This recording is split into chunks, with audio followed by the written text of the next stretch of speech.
Hello, folks.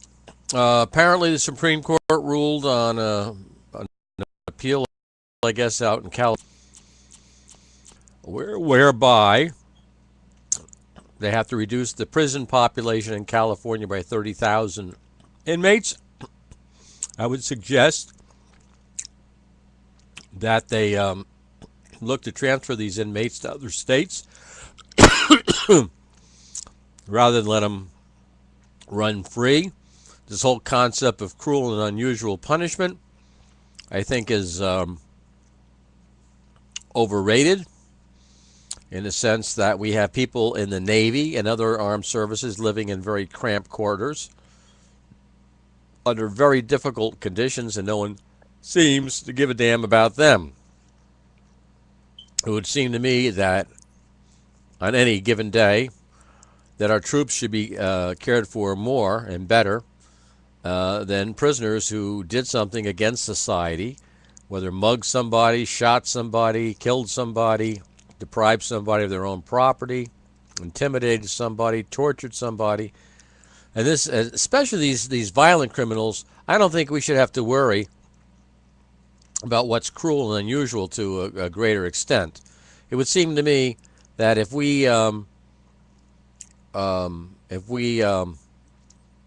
accept and deal with countries that have lesser standards than what we have set, and if we actually accept these people and have their ambassadors here and all that, then that should be the standard. It seems to me that the Supreme Court has used other countries' constitutions to make laws affecting us, especially down in Texas. I don't want to bring it up what the issue was, but they used other countries' laws to make rulings on our laws. Now, if they can do that, they can also use that same rationale on prison.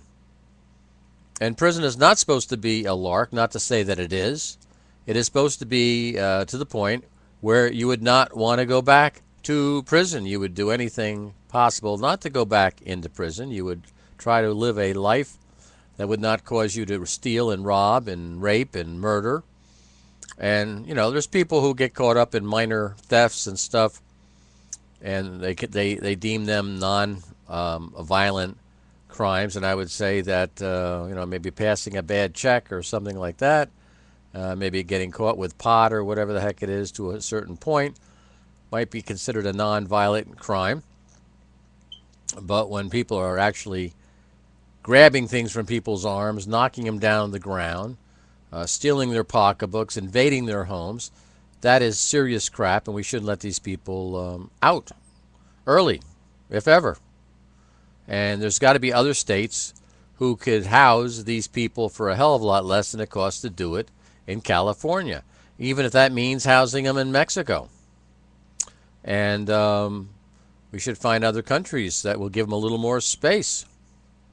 Anyhow, that's my opinion on this. I have done, I think, YouTubes on cruel and unusual punishment, and a lot of you bleeding hearts out there don't seem to think that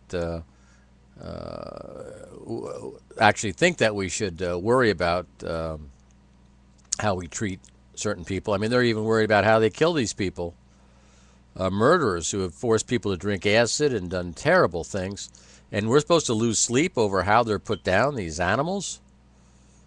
Look, a lot of people end up in jail through circumstances that are beyond their control, environments and stuff. And I feel for these people.